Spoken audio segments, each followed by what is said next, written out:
सतगुरुदेव की जय। बंदी छोड़ कबीर साहिब जी की जय। बंदी छोड़ गरीबदास जी महाराज जी की जय। स्वामी रामदेवानंद जी गुरु महाराज जी की जय हो।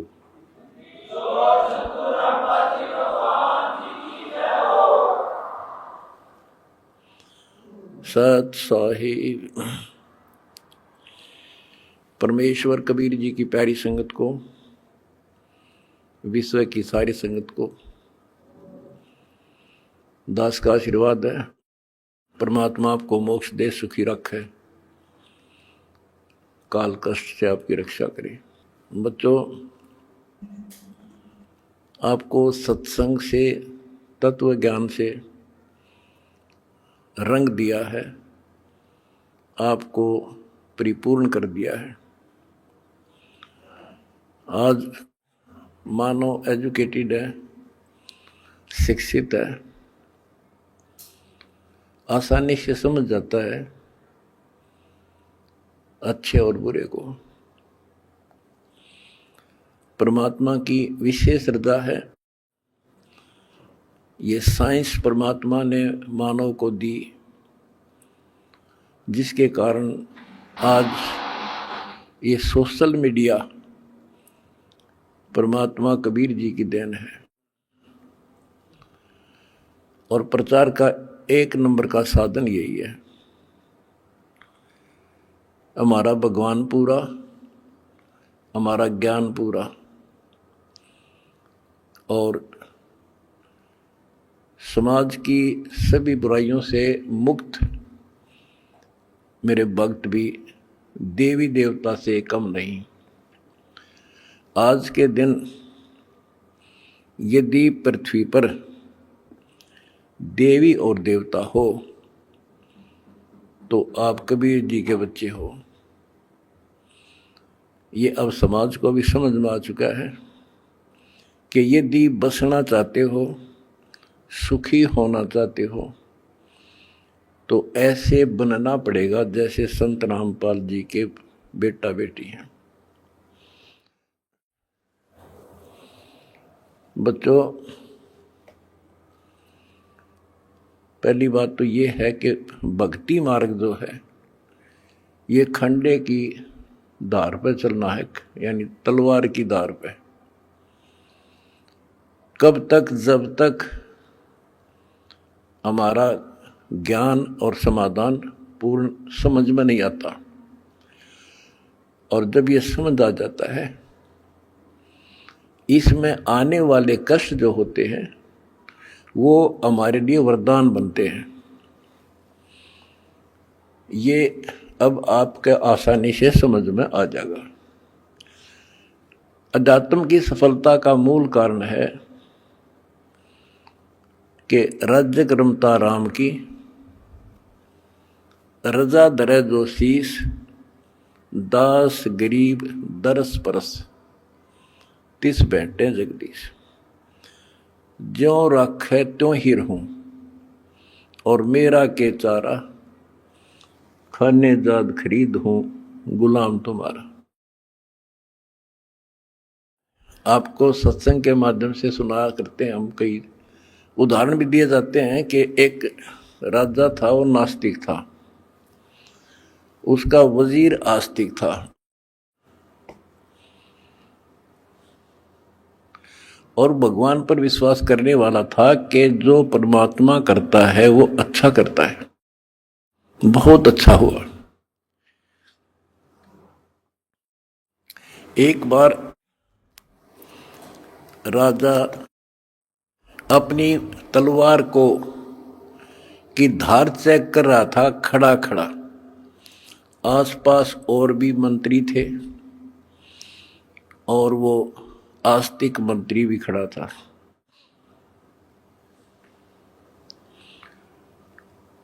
क्या होता है, बात करते करते राजा की उंगली कट गई, तलवार की धार के लाग के। दूसरे मंत्री कहने लगे, हे भगवान बड़ा बुरा हुआ, हे भगवान बहुत बुरा हुआ। वो जो भगवान पर विश्वास करने वाला मंत्री कहता है कि बहुत अच्छा हुआ, वो दूसरे मंत्री, जो वो मंत्री था भगवान के डरने वाला विश्वासी, वो बहुत ही समर्पित था, राजा उसके ऊपर बहुत विश्वास करता था। लेकिन दूसरे जो मंत्री थे वो उसकी निंदा करते रहते थे, जी आदमी ठीक नहीं सर, ये आपको मरवाएगा कभी। वो चाहते थे किसी तरह इसकी महिमा कम हो, तुम्हारे नंबर बने। जब उसने कहा कि उंगली कटगी राजा तो बहुत अच्छा हुआ, जो हुआ अच्छा हुआ, बहुत अच्छा हुआ, तो इस बात से राजा बोला भाई मेरी तांगड़ी कट गई और तू क्या अच्छा हुआ, नालायक आदमी। तो दूसरे मंत्रियों का दाव लग गया, जी हम भी तो आपने कहा नहीं करते, ये तो आपका दुश्मन है, आपके बुरे मराजी से, इसको जेल में ठोक दो। वो जेल में डाल दिया मंत्री, भगवान को चाहने वाला, भगवान पर विश्वासी। राजा की वह उंगली पट्टी पट्टी बंधाई, वो कट तो गई कति, लेकिन ठीक होगी, दर्द नहीं रहा। अब 3 उंगली रहेगी राजा का। अब राजाओं को तो यही होता बकवाद बाणी, जब ठीक हो गया बोला फिर चलो शिकार करने चलते हैं जंगल में।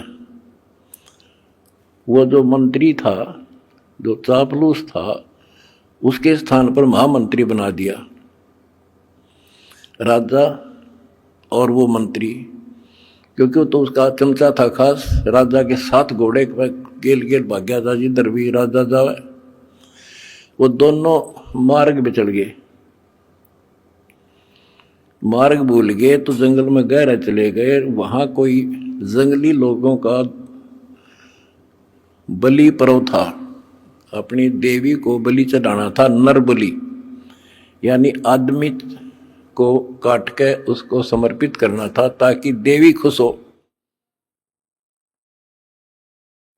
वो जंगली लोगों ने दोनों घेर लिए, पकड़ लिए, पुरोहित के पास लाकर खड़े कर दिए। 2 मिल गए। पुरोहित बोला 2 और बढ़िया,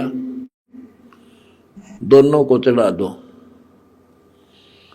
पहले इनके अंग देखो, अंग भंग ना हो, कोई काना, कोई उंगली हाथ कटा हुआ ना हो। देखा जब चेकिंग हुई तो राजा की उंगली कट रही। पुरोहित को बताया गया जी एक तो ठीक ठाक है, एक की एक उंगली कटी हुई है। वो बोला भाई वो डिफेक्टिव है, ये नहीं चढ़ेगा, इसको छोड़ दो, और इसको ये ठीक है, फिट है।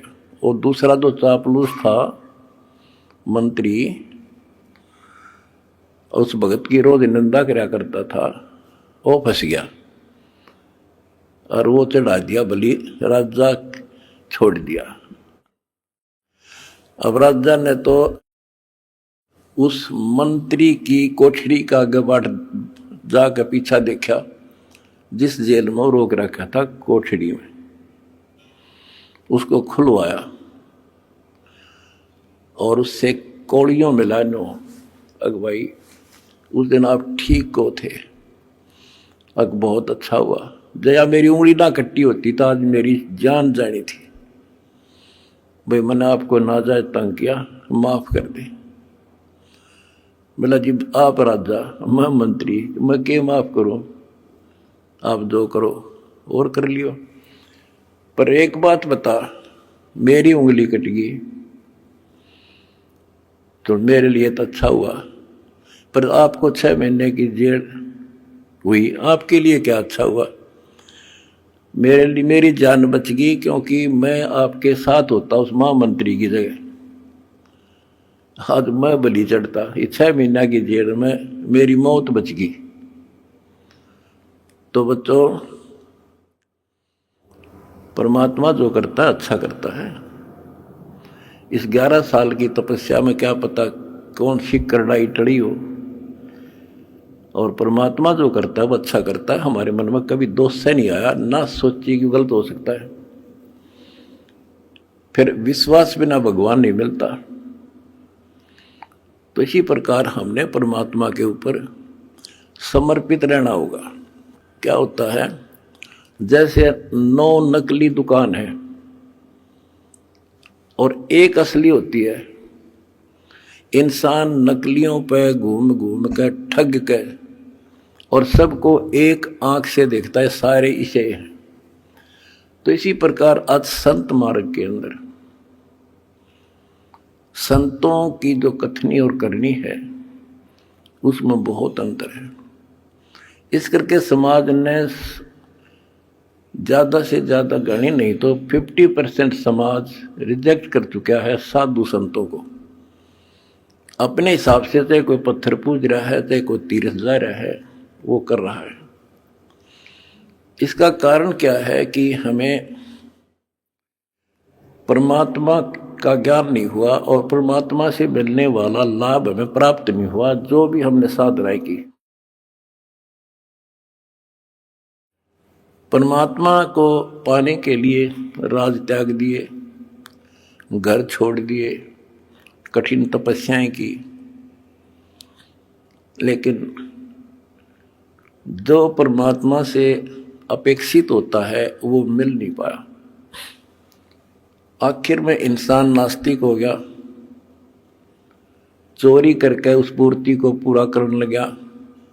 रिश्वत लेकर न सोचा सेठ बनूं, कभी नहीं बन सकता, सपने में भी ना सोचना। ये कथाएं आपको बहुत सुना रखी हैं दास ने। और जब से दास इस मार्ग पर निकला, मेरे घर में क्या है कि कमी नहीं थी। यूँ है मेरा, यहीं हमारे खेत थे, यूँ है मेरा गांव है, सारा गांव गवाह है। हम सेठ नहीं थे तो घर में बढ़िया इज्जत से रोटी मेरे माता पिता भी खा रहे थे और दास को भी नौकरी बहुत अच्छी मिल गई थी। लेकिन जब पता चला कि ये इस ज्ञान की पूरे विश्व को जरूरत है, संत गरीबदास जी की वाणी है, अगम निगम को खोज ले और बुद्धि विवेक विचार, उदय अस्त का राज मिला तो बिन नाम बेगार। बताओ, यह छोटी बात नहीं है। भक्ति ना करने वाला तो सारी पृथ्वी का राजा बन जा, उसका भविष्य जीरो होता, जीरो। आज कोई भी आज किसी भी पद को प्राप्त है, कोई राजा बना है, मंत्री है, मुख्यमंत्री है, कोई अच्छी पोस्ट है, सेठ है, वो पिछले संस्कार से है। पिछले किसी जन्म में उन्हें अच्छे तप धर्म दान किए हुए हैं और अब वो टीटी भाग रहा है, लाट साहब बन रहा है, क्योंकि इस टाइम पर टूक मिल रहा है, समय पर सारी सुविधा प्राप्त है और वो ये सोचता है बस इतना ही काम है। ये अध्यात्म ज्ञान का टोटा है।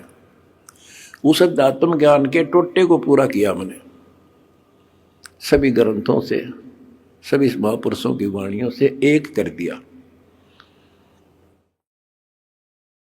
अब देखो, हम देखते हैं भाई, एक इंसान सेठ है, एक IAS IPS MLA MP प्रधानमंत्री मुख्यमंत्री बने हैं और वो कति राम नाम न जानते नहीं, सारे दिन दारू पीना या मजाक करना और बकवाद करना, या अपनी अच्छे नेक व्यक्ति हैं तो अपना करके खाना रहना।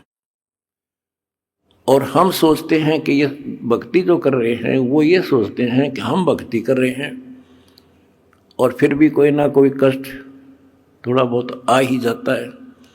और मेरे साथ वाला सारा दिन कोई राम नाम न जानता, नहीं कहता, ताश खेल है, दारू पीवे, ना अपनी धंधा करता है और बड़ा अफसर है, इसको कोई दिक्कत नहीं होती। तो ये ऐसे समझना होगा आपने, जैसे इन्वर्टर की बैटरी है, वो चार्ज कर दी और इन्वर्टर है नहीं, फिर हटा दिया, तो जब तक उसमें वो कैपेसिटी है उसकी, वो चलेगी और पंखे भी चलेंगे, कूलर भी चलेगा, लाइट भी जग रही होगी। और जिस समय वो बैटरी डिस्चार्ज हो जाएगी, सभी समाप्त हो जाएंगी, सब सुविधाएं खत्म। उसके बाद फिर क्या होगा, उसके ऊपर कैर टूटेगा और उस समय देर बहुत हो चुकी होगी। आज कोई राजा है, महाराजा है, और फिर मृत्यु के बाद कुत्ता बनेगा, गधा। ये संतों की वाणी है, कोई डूम बाट के गीत नहीं है, अध्यात्म ज्ञान है। फिर पीछे तू पसवा कीजिए, गद्दा बैल बनाई, ये 56 भोग कहाँ मन बोरे, कि तक कुरली चलने जाइए। एक थोड़ा सा दिमाग तक काम ले ले इंसान तो कलजा पाट जा। आज सारी सुविधाएं हैं, समय पर सब मिल रहा है, और मृत्यु के उपरांत क्या होगा, कुत्ता बनकर धक्के खागा। तो ये डर बनेगा गात में, जब बात बनी बेर बना डर, ये ज्ञान होया तुम्हें। फिर बताया कि कोट जन्म तन भ्रमत हो गया, कुछ नहीं हाथ लगा रहे, और कुकर कुत्ता, सुक्कर सुअर, खर गधा, और कौवा हंस बुगारे। तो ये छाती में लगने लगी ये बातें, भाई तो बहुत जुल्म हुआ। आते एक छोटी सी पोस्ट है जेई की, इस समय मैं अफलातून मान रहा हूं अपने आप को। और अध्यात्म ज्ञान बताता है कि राजा भी रहे, देवता भी रहे, और मोक्ष नहीं हुआ। मोक्ष कैसे होगा, गीता अध्याय 4 श्लोक 34 में कहा कि अर्जुन, तो तत्व ज्ञान को जो भगवान स्वयं अपने मुख से बोलता है, गीता अध्याय 4 श्लोक 32 में बताया, तत्वदर्शी संतों से पूछ, और वो तत्वदर्शी संत तुझे वो ज्ञान कराएंगे, उनको दंडवत प्रणाम कर। यानी इतना कीमती है ये ज्ञान, उसी को बताया जाएगा जो कति समर्पित होगा। फिर लास्ट में बता दिया है कि गीता बोलने वाले कहता है कि अर्जुन 18वें अध्याय के 62वें श्लोक में, तू सर्वभाव से उस परमेश्वर की शरण में जा, उसकी कृपा से ही तू परम शांति को और सनातन परम धाम को प्राप्त होगा।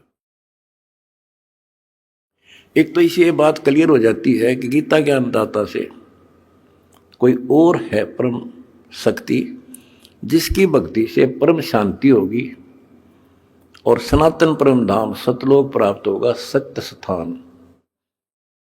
गीता अध्याय 15 श्लोक 4 में कहा है कि तत्व ज्ञान की प्राप्ति के पश्चात परमेश्वर के उस परम पद की खोज करनी चाहिए, जहां जाने के बाद साधक फिर लौटकर संसार में नहीं आते। तो उसके लिए हमने ये पाना है, उस परम पद को पाना है। कौन से परम पद को, जहां जाने के बाद फिर लौटकर नहीं आते, जहां परम शांति है, वो सनातन परम धाम है।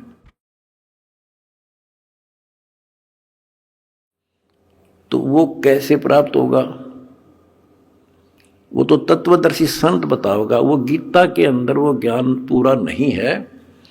अगर गीता जी में ज्ञान पूरा होता तो लिख देते वो एक चैप्टर और, कि उस चैप्टर में पढ़ ले जो मैं उस परम अक्षर ब्रह्म की प्राप्ति का जो ज्ञान है।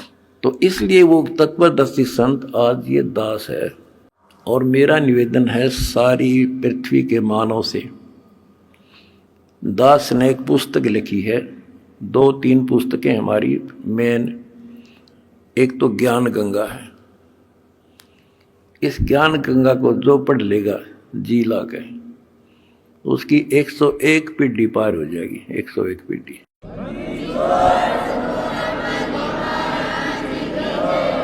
ये सारा ज्ञान कति मेरी आत्मा समझ लेना हो, ज्ञान गंगा ऐसे गजब तरीके से तैयार कर रखी है। जब इंसान होगा निष्पक्ष भाव से पढ़ लेगा, वो और बताता फिरेगा।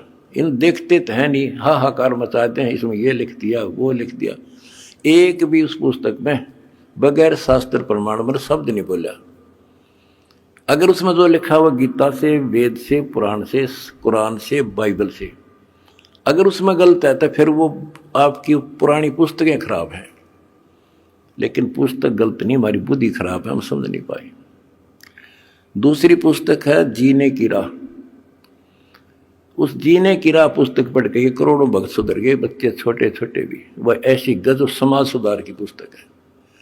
आज ये लिव एंड रिलेशन का जो आग लाग रही है लव मैरिज की, इस पुस्तक को पढ़कर कोई ना तो लव मैरिज करेगा और ना ही लिव इन रिलेशनशिप में रहेगा, ना बुराई करेगा, ना समाज के अंदर एक देवता बनकर रहेगा। ये ऐसी गजब की पुस्तक है और हम फ्री में देते हैं, कोई लालच नहीं।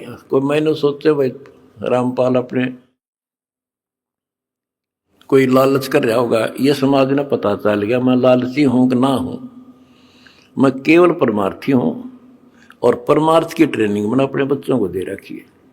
और ये कुर्बान है, इनको को दुखी दिखाई देगा, ये आप रोटी नहीं खाओगे उसको खिलाओगे। आज इनको ऐसा ज्ञान ऐसा निर्बल कर दिया और हमने भी ठान ली है पहले तो भारत को विश्व सोने की चिड़िया बनावांगे। वो बनेगी कैसे?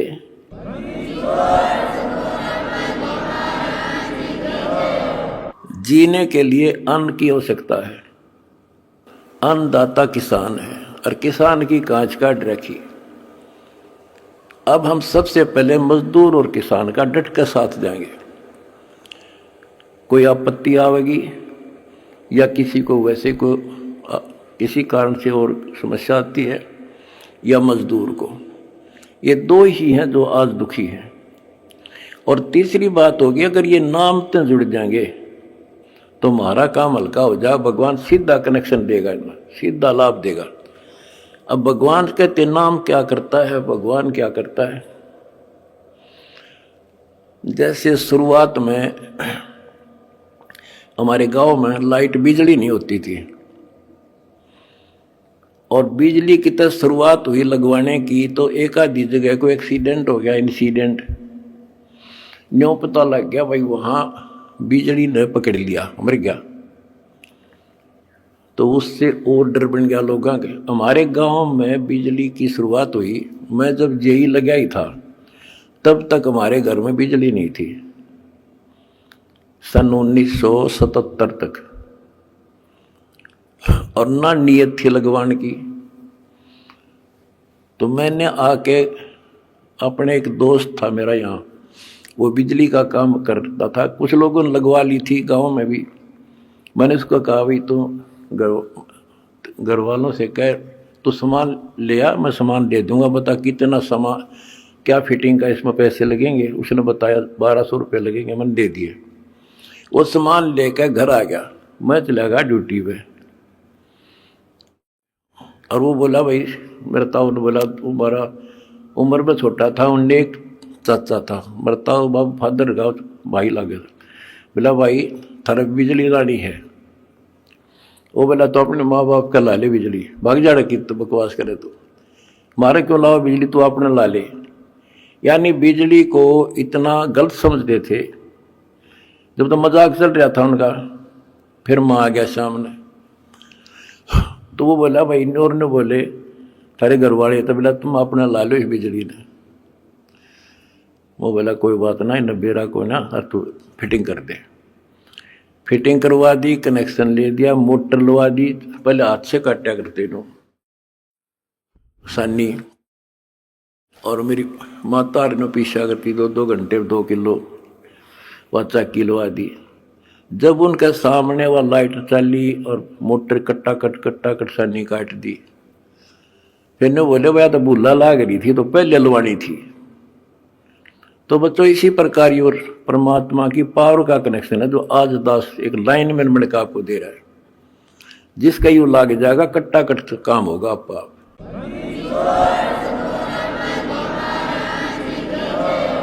ये करोड़ों भक्तों ने कनेक्शन ले रखे हैं, सारे के ठाठ कर रखे हैं, सबके चेहरा पर रौनक, कोई टेंशन नहीं आ सकती। पर भगवान की भक्ति खा के देश में समस्या आती रही और धन का टोटा हो गया। तुमने इतना दान कर दिया कि आज देख कितने लाखों दुखियों का दुख दूर हो रहा है तुम्हारे दान से। और वह जब भगवान का जुड़ गया तो सीधा कनेक्शन उनसे भी हो जाए। भगवान को रिश्तेदार थोड़ा किसी का हो, तो सबको देगा, सबके साथ एक जैसा व्यवहार है। बिजली ने कोई लगवा लो अपने पावर को, फुल काम करेगी, पर उसकी मेंटेन, उसको सारी उसकी जो है मर्यादाओं का पालन करना होता है। गलती कर दी तो वह नष्ट भी कर देती है। तो सावधानी बरतें, मर्यादा का पालन करें और देखो फिर किसे ठाठ हो जाएंगे। और मोक्ष मिलेगा। ये तो रूंगे में मिलेंगे, यहाँ के सुख तो रूंगा, असली जड़ तो मोक्ष है। वहां चले जाएंगे जहां जाने के बाद फिर लौटकर संसार में नहीं आते। सत साहिब।